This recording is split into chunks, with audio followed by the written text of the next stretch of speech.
अगर वाकई अली हमारे हॉस्पिटल आ जाए तो कसम से बहुत जबरदस्त हो जाए। जरा सोचो तो, वो शख्स हॉलीवुड स्टार्स तक की सर्जरियां कर चुका है। कोई मजाक नहीं है ये। जरा सोचो, मैं किसी एक हॉलीवुड एक्टर की भी सर्जरी कर लूं ना, फिर देखना किसी और हॉस्पिटल में हूँ या अपने हॉस्पिटल में मेरे पास पेशेंट्स की कतार लगी होगी। क्या कहते हो तुम सब? हाँ, और फिर किसी रियलिटी शो में आपका भाई फखर से बैठा होगा। मैं तो बस ऐसे ही किसी एक मौके की तलाश में हूँ। ठीक कहा, वाकई वहाँ पर टीवी पर जरूर आओगे, क्योंकि अमेरिका में हमारे काम की बहुत कदर है। वहाँ पर लोग अपने लाइफ कोच से पूछे बगैर कोई भी कदम नहीं उठाते। आए रोज कोई न कोई लाइफ कोच टीवी शो पर जरूर बैठा होता है, और यहाँ देखो हमारी कोई भी कदर नहीं है, कोई अहमियत ही नहीं है हमारी। मत, गलती हो गई, माफ करना प्लीज। तुमने अपना पेट देखा है? बेहतर होगा जल्दी मुझसे अपॉइंटमेंट ले लो इसके लिए। देखो ये बात गलत है, ये बॉडी शेमिंग है, तुम इस तरह मेरा मजाक नहीं उड़ा सकती। है, हद है यार। पेट, पेट, पेट।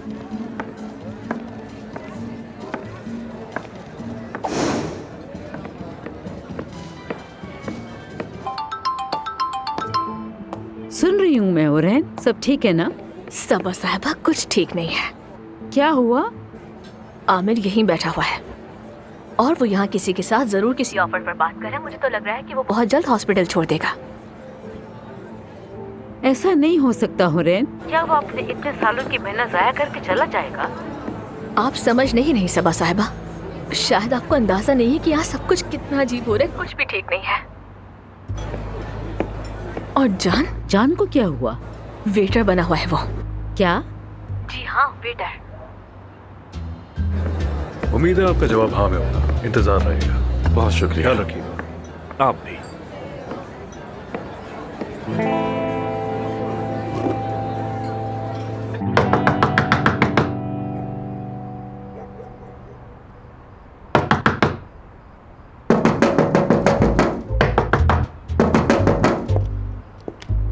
हाँ, क्या है?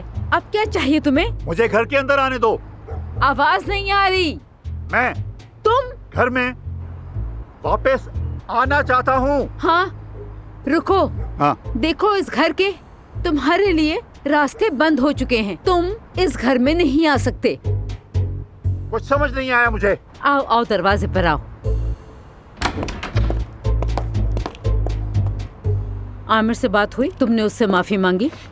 पहले मुझे अंदर तो आने दो। मैं अपने छोटे बेटे से बात करना चाहता हूँ। जान से? हाँ। 1 मिनट रुको तुम।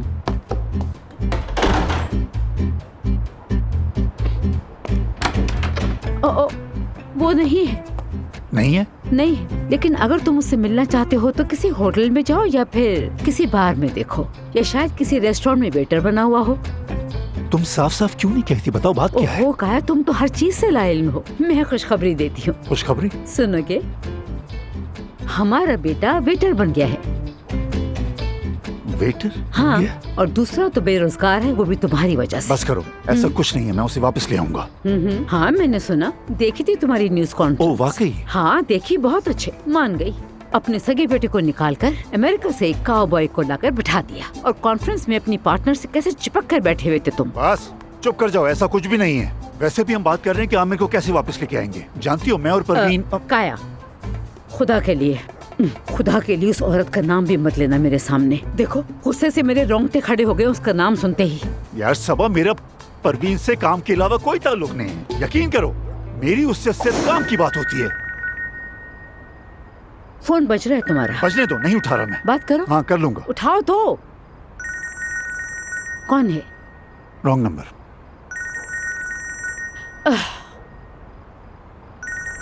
नंबर सही है, बात करो। उठाओ, बात करो। मैं भी तो सुनूं वो क्या कह रही है तुमसे। फोन उठाओ और बात करो, लेकिन याद रखना मेरे सामने उससे बात नहीं करना, कहीं और जाके बात करो उससे। सबा, बात तो सुनो।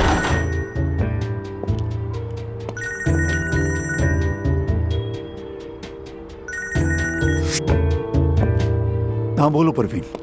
काया, जिसका डर था वही हुआ। अल्हान सर्वर ने आमिर को पेशकश की है जॉब की। अल्हान सर्वर ने? बहुत मक्कार इंसान है। फिक्र नहीं करो, उसे तो मैं बाद में देख लूंगा। उसकी तो कब से आमिर पर नजर थी। खैर, मैं देख लूंगी, तुम फिक्र ना करना। ठीक है, ठीक है, फिर बाद में बात करते हैं। ठीक है।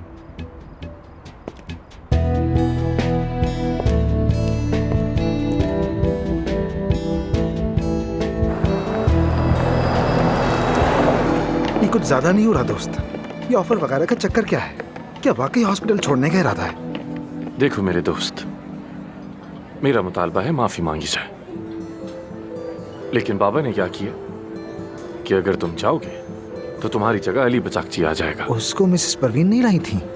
मेरे बाबा और मिसेस परवीन एक दूसरे की मर्जी के बगैर कोई कदम नहीं उठाते, ये तुम भी जानते हो।